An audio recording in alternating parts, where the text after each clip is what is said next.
Mukhang hindi rin yata na alam nung isang kakandidato sa pagkasenador yung bagay na yan. Kaya nabash tuloy siya nung sinabi niyang hindi siya pumirma dahil parang ina-assume niya na mananalo na siya bilang senador. Yung pala, hindi pala gano'n, Atty. Romy Mac. Oo, meron palang gano'ng senador. Pakitext mo nga sa akin kung sino yun para baka kilala natin, ma-text natin.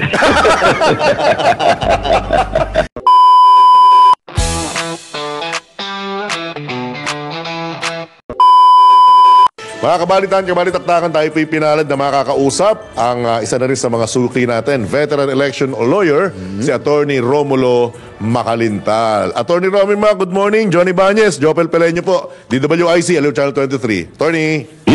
Good morning sa inyong dalawa at sa inyong mga nagpapanood, nagpapakinig.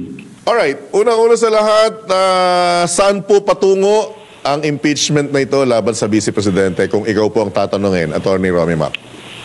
Well, yan ay depende na sa ating mga senador kung ano ang kanilang gagawin. At tayo namang mga mamamayan, tayo nagmamasid lamang kung ano ang kanilang gagawin.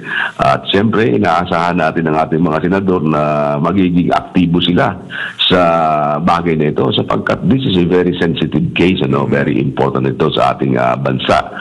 At makikita natin dito kung talagang karapat-dapat na inihalal natin ang ating mga senador. At makikita natin dito kung paano sila, how they will function during the impeachment trial.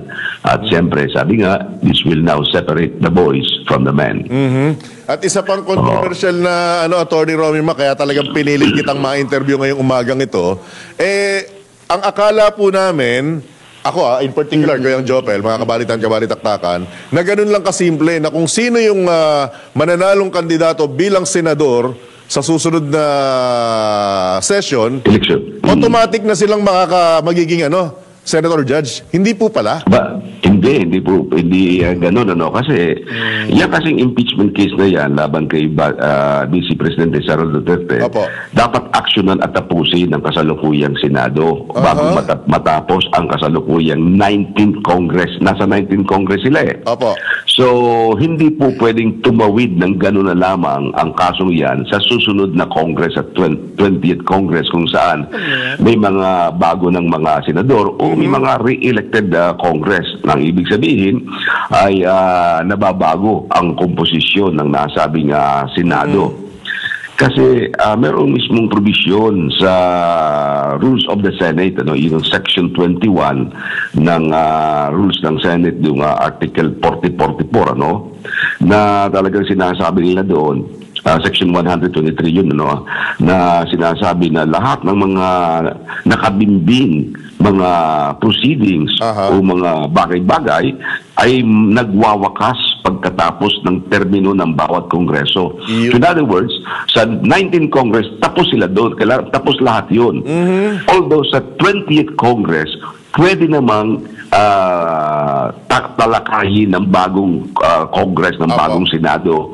Ngunit, ituturing na parang bagong file lamang yun na as if it was just presented for the first time. So para bang lumalabas pagka sa susunod na Congress at itutuloy nila yun, sasabihin, hindi, bago lang ito. So pag ginawa nila yun, medyo delikado kasi sasabihin naman ng kampo ni Sara Duterte, hindi na po pwede yan. That is now a new case. And you cannot file impeachment case against me for another case within a period of 1 year. Kasi mayroong ganung 1-year prohibition. Kaya yun ay medyo delikado pag hihintay nila. At iyang rule na yan ng Senate, yan ay pinagtibay din ng ating Korte Suprema. Sa may kaso yan yung Garciliano versus Comelec at saka Javier versus Senate, na kung saan sinabi ng Korte Suprema na lahat nga ng mga all pending matters and proceedings shall terminate upon the expiration of the Congress, of one Congress. So, delikado yun kung anong mangyayari. Kaya kailangan, kung sa ako tatanungin, kung gusto lang ituloy yan, simulan nila ngayon. Hindi po pwede maghintay ng June 2. Kasi pagdating ng June 2, gagawa pa sila ng rules and regulations. Na panibago. Magpapublish pa sila dyan. Aray. At ang publication niyan, kaya mga 10 days sa Official Gazette o kaya sa 2 newspapers of general circulation. Then pagkatapos niyan, ino-notify pa nila si Sara para sagutin yan within a period of 10 days. Alright. And So, then, tapos, yung prosecutor, may karapatan din sumagot within a period of 5 days. So, Opo. medyo matagal. mahaba. At tama rin po ba, Atty. Romy Mac, na hindi rin po siya pwedeng i-refile within this year? Oo, walang refiling yan this year kasi sabi nga ng ating saligang batas, ang isang impeachable official, pwede mo lang mag-initiate ng impeachment proceedings sa isang beses lamang sa isang taon. Opo. Ay ito, na-initiate na. Kasi ibig sabihin ng initiation, nanggaling na sa House of Representatives, nasimula na sa House of Representatives. Pag nasimula na yun doon, at naisang pa nga sa Senado, abay hindi ka na pwedeng mag-refile ng panibagong kaso. Kasi kahit na iyan pa rin ang kasong andoon, para bang panibagong kaso yan, parang refiling ang mangyayari.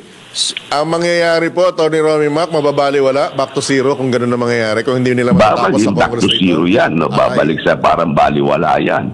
Kaya nagtataka naman ako bakit sasabihin nila na hihintahin pa ng panibagong at saka panibagong Senado.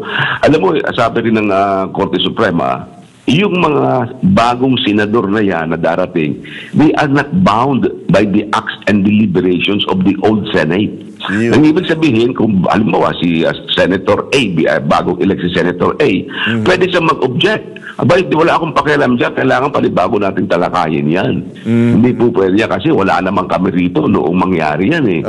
So, hindi sila, they are not bound, hindi gapos ang kanilang sarili para tanggapin ang anumang nanodoon. Lahat yan magiging parang bago. Dahil sa bagong Senado yan, kaya bagong patakaran. So, Attorney Mac, paano to? Nanindigan ang Senado sa Senate President Chis Escudero na sa Hunyo na daw nila tatalakayin itong impeachment complaint. Well, hindi naman si Senator Chis Escudero ang Senado. Ang Senado ay yung 23 na kasalukuyan. Kaya depende yan doon sa kanilang 23 kung talagang tatanggapin nila ang ganong paninindigan ng Senate President. Kasi pwede naman kung halimbawa tumawag ng special session ang Pangulong Marcos, ay pwede magkaroon ng botohan doon kung talagang dapat bang ipagpatuloy o hindi dapat ipagpatuloy. So, depende na rin yun sa leadership ng Senado kung paano nila tatalakayin ang bagay na yan. Kaya yung 23 senador na yan, sila ang magdidesisyon yan. Alright. Kasi 23 lang naman sila ngayon eh. Kaya medyo pabor pa yan kay Sara dahil sa kailangan ng Senado ang 16 para makuha nila yung conviction para makonvict si Sara. Si Sara naman kailangan lang niyang 8 para mapatunayan siya ay not guilty. Alam niyo maganda yung prosesong yan eh kasi 7 yung article, di ba? 1 to 7. So matapos ang paglilitis, tatanungin ngayon ang mga ang mga senador ng presiding officer, ano ang decision ninyo sa article 1? Guilty or not guilty? So kailangan 16 doon magsasabing guilty. At least 16. So kung ano mangyari doon, gano'n. Article 2, ano ang inyong decision? So bawat article, bibigyan nila ng boto yan. Alright. Attorney Romy Mac, dito pumapasok yung sinasabi nilang pwede nang kumumpas or may kumpas ang Malacanang. Kasi ang base sa binabasa naming ulat, willing si Pangulong Marcos na pagbigyan kung hihilingin ng mga senador ang special session. Yes. Ba? Alam naman natin na itong impeachment proceedings, ito ay political. Kaya sila ang gumagawa ng mga batas, At magiging yung mga definition ng ground, sila ang bahala dyan. Katulad ng definition ng high crimes, other high crimes. Ano bang ibig sabihin yan? Maging ang Korte Suprema, sinasabi, ay bahala sila kung ano ang definition nila. So, lahat ito ay political dynamics. Kaya bahala ang ating mga senador na tingnan kung ano ang mangyayari dyan. Pero mukhang may bumabanggit po, Attorney Romy Mac, na pwede ba nilang idirekta na kaagad sa Supreme Court yung reklamo na yan or yung kanyang petisyon o kanilang petisyon na wag nang ituloy or harangin ang Senado or ang Kongreso na magsagawa ng proceedings? Well, sa ngayon, wala pa humakita. Hindi ko pa nakikita yung kabuuan nung complaint. Meron akong kopya ng complaint pero hindi ko makita pa paano ang pagkakapirma. Kaya sinasabi nga ni Cheese na titingnan daw ako tama ang pirma, yun, magmahalaga rin yun. Kasi dapat bawat isa sa kanila, meron silang pinirmahang tinatawag na verification. Yung may panunumpa. It is not just a matter na sila ay pumirma doon sa complaint. Dapat yun ay pinanumpaan nila isa-isa na talagang meron silang tinatawag na verification. Kaya siguro yun sinasabi ni Senator Chis Escudero na i-examinin pa nila yung mga buong kabuuan ng nasabing dokumento. Baka mamaya magkakapareho po ng pirma. Magkaiba lang ang pangalan. Parang eleksyon na yan. Panahon manual election. Opo. Pero pareho ang pirma ng botante. Isa pang kasi ako, I for one, nagulat ako nung nakikita ko yung banggit mo doon sa isang panayam na hindi pala ganoon ang sistema. Kasi ang binabanggit namin kahapon ni Kuyang Jopel, Attorney Romy Mac, is critical ang magiging resulta ng midterm elections dahil numbers game yan eh. Dahil kung nakuha at nanalo ang lahat ng administration senator candidate, tapos na ang laban. Yung pala hindi gano'n. Hindi pala gano'n. Sa akin, hindi gano'n. Dahil sa questioning yan. Dahil sa ang sasabihin naman ni Sara, bago kayo? Bagong lahat kayo eh. May bagong Senado ito. Hindi naman yung dating Senado ito eh. Magkakaroon pa kayo ng rules and regulations which should be published. Ay may pinagbabasihan yan dahil sa mismo ang rules ng Senado nagsasabi na lahat ng kanilang pending matters and proceedings shall terminate upon the end of terms ng present Congress. So, ibig sabihin, lahat ng mga tinake up nila, yung mga bills na hindi napasa, i-refile lamang yan sa susunod kung gusto nila. So, para bang it will be treated as if presented for the first time. Itong phrase na ito na as if presented for the first time, napakahalaga nito at ito ay sakop nga nung Senate Rule 44 na sinasabi ko. Na yan ay rule mismo ng Senado. Sasabihin ni Sara na, bakit kayo mismo, bakit ayaw nyo sundin ang inyong rules? Alright. Mukhang hindi rin yata na alam nung isang kakandidato sa pagkasenador yung bagay na yan. Kaya nabash tuloy siya nung sinabi niyang hindi siya pumirma dahil parang ina-assume niya na mananalo na siya bilang senador. Yung pala, hindi pala gano'n, Attorney Romy Mac. Oo, meron palang gano'ng senador. Pakitext mo nga sa akin kung sino yun para makakilala natin, ma-text natin. Ibulong mo na lang sa akin, Attorney Romy Mac. Kaya magbagay na yan talaga, magandang pag-aralang mabuti yan. Iba talaga. Sapagkat ito ay ang involved dito tayo yung taong bayan. Tayo maapektuhan ito. Historical first in the history, At saka talagang dapat po talaga, Attorney Romy Mac, yung kasabihang pagka mambabatas ka, dapat alam mo ang batas. Yes, yun. Kaya sabi ko nga, that will separate the men from the boys pag nagsimula na yung trial na yan sa Senado. Tsaka mahalaga rin ito dahil sa hindi bet, halimbawa lang naman na halimbawa talagang matanggal sa katungkulan si Sara, sino ang papalit sa kanya? Yung isang question. Ano ang game plan ng administration kung sakaling meron ba silang nais na ilagay na bagong vice president? Kasi mag-a-appoint ang Pangulo dyan. Nasa Pangulo yan para mag-appoint siya. From among the senators and congressmen.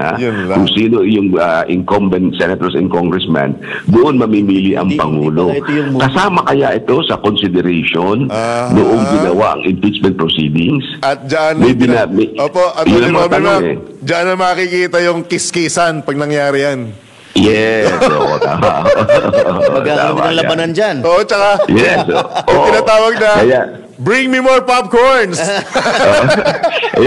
Yung sinasabi ko nga, ito ba ay kasama sa agenda noong binuo nila itong impeachment na ito? So, gano'n, Mahaba-haba pa yung abangan ng susunod na kabanata. Yes, mahaba yan. Wow! Yes, sir. Wow!